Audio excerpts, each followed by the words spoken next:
கர்த்தர் நல்லவர். ஆமென். ஏசாயா 8வது அதிகாரம் 18வது வசனம் நான் வாசிக்கிறேன். இதோ நானும் கர்த்தர் எனக்கு கொடுத்த பிள்ளைகளும் சீயோன் பர்வதத்தில் வாசமாய் இருக்கிற சேனைகளின் கர்த்தராலே இஸ்ரவேலில் அற்புதங்களாகவும் அடையாளங்களாகவும் இருக்கிறோம்.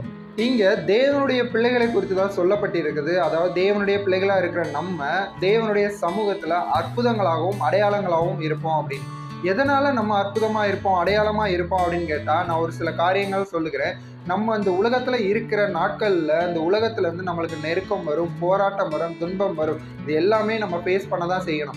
இந்த ஃபேஸ் பண்ற காரியத்தின் அடிப்படையில நம்ம வாழ்க்கை ஜெயமா இருக்கும். நான் சொல்றது உங்களுக்கு புரியாம இருக்கலாம், நான் விளக்கி காண்பிக்கிறேன். இந்த போராட்டங்களை நம்ம மேற்கொண்டு ஜெயம் பெறுகிறோம் அப்படின்னா நம்ம மனதுல ஒரு சந்தோஷமும் சமாதானமும் வரும். பாத்தீங்களா, இது ஒரு வழி. இன்னொரு வழி, எவ்வளவுதான் நெருக்கம் இருந்தாலும் போராட்டம் இருந்தாலும் இதெல்லாம் எதுவுமே என்னை ஒண்ணுமே செய்யாதுப்பா அப்படின்னு சொல்லிட்டு நம்ம அந்த பிரச்சனைகளை போராட்டங்களை கடந்து சந்தோஷமா இருப்போம். பாத்தீங்களா, இந்த ஒரு வழி.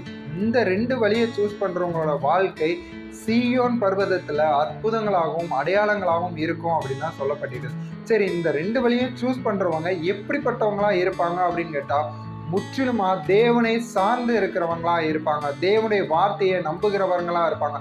தேவனுடைய வார்த்தை தான் என்னோட ஆதாரம் அப்படின்னு நினைக்கிறவங்களா தான் இருப்பாங்க.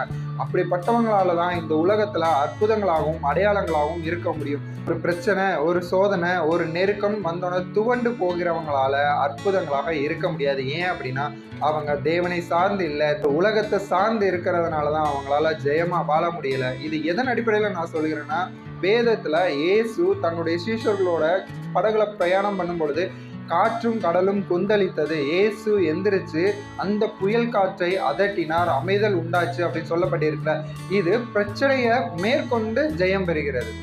இன்னொன்று, அதே கடல்ல இயேசு நடந்து வந்தார். பார்த்தீங்களா, அப்போ இந்த ரெண்டுமே கடல் அப்படிங்கிற பிரச்சனையை நம்ம எடுத்துக்கிட்டாலும், ஒன்று பிரச்சனையை மேற்கொண்டு ஜெயமா இருந்தார், இன்னொன்று அந்த பிரச்சனையை பெருசாவே நினைக்கல. நம்மளும் இப்படி தான் இருக்கணும். என்னதான் பிரச்சனைகள் நம்ம வாழ்க்கையில வந்தாலும் பெரிய காரியமே இல்லை, இது எதுவுமே என்னை ஒன்றும் செய்யாதுன்னு சொல்லி நம்ம விசுவாசமா சந்தோஷமாகவும் இருக்க முடியும்.